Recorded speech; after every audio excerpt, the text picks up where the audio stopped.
दोस्तों नमस्कार। आपका हार्दिक स्वागत है आपके अपने चैनल लीगल आई में। यह अंधकार से प्रकाश की ओर चलने की अवस्था का चित्रण करता है। आज हम विचार करेंगे हनुमान जी की दिव्य शक्तियों के बारे में और उनका उन्होंने किस तरह से प्रयोग किया। एक विशेष प्रकरण आता है संजीवनी बूटी लाने का। तब हनुमान जी जाते हैं और पर्वत शिखा पर ये आइडेंटिफाई नहीं कर पाते कि इनमें संजीवनी बूटी कौन सी है। बड़ा गंभीर विषय है कि आदमी किसी कार्य करने के लिए जाए और उसको आइडेंटिफाई ना कर पाए कि उसको काम क्या करना है। बस एक सिंबॉलिक सूचना है कि संजीवनी बूटी लानी है। तब वो क्या करते हैं कि उस पूरे पर्वत को ही अपने तपोबल से, अपनी योग्यता से, अपनी साधना से, ईश्वर की कृपा दृष्टि से सारे सूत्र प्रयोग करने के बाद उसको उठाकर ले आते हैं और जिस प्रयोजन के लिए संजीवनी बूटी लाई गई थी वो प्रयोजन पूरा हो जाता है। लेकिन कभी आपने देखा है कि साधारण आदमी जिसको मुक्ति के मार्ग के लिए हमारे आध्यात्मिक ऋषियों ने कुछ सूत्र बताए,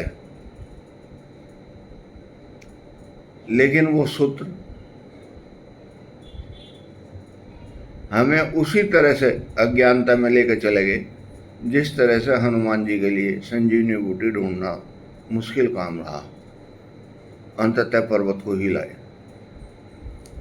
वो क्या क्या स्थितियां हैं हमारे समाज में।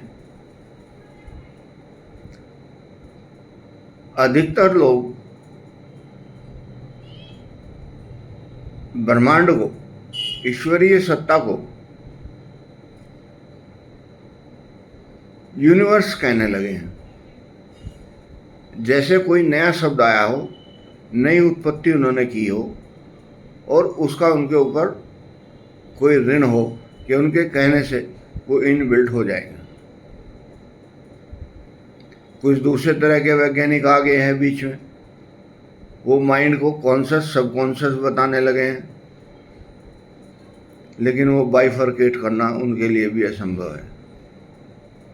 ना इंस्ट्रूमेंट से कर सकते, ना अपने तपोबल से कर सकते। एक चौथे प्रकार के लोग भी आ गए हैं। वो कहते हैं आप गुरु की शरण में चले जाओ, ये काम गुरु का है। अब कौन से गुरु की शरण में चले जाएं, ये भी बहुत मुश्किल काम है। क्योंकि नॉर्मल लोग ये कहते हैं कि आप गुरु की शरण में जाएं, लेकिन सच्चाई इसकी उल्टी है। एक बेवकूफ आदमी अच्छे आदमी का वर्णन नहीं कर सकता। ये यूनिवर्सल ट्रुथ है। इसका मतलब क्या हुआ कि गुरु शिष्य का वर्णन करेगा जब वो इस ब्रह्मांड से विचरण करते हुए सूक्ष्म शरीर में यहाँ से जाएगा, हमारी दिशा और दशा बदलेगा, तब हमें गुरु की प्राप्ति होगी। वो हमें ये नहीं बताएगा कि जो आपने कमाया है वो मेरे पास छोड़कर चले जाओ।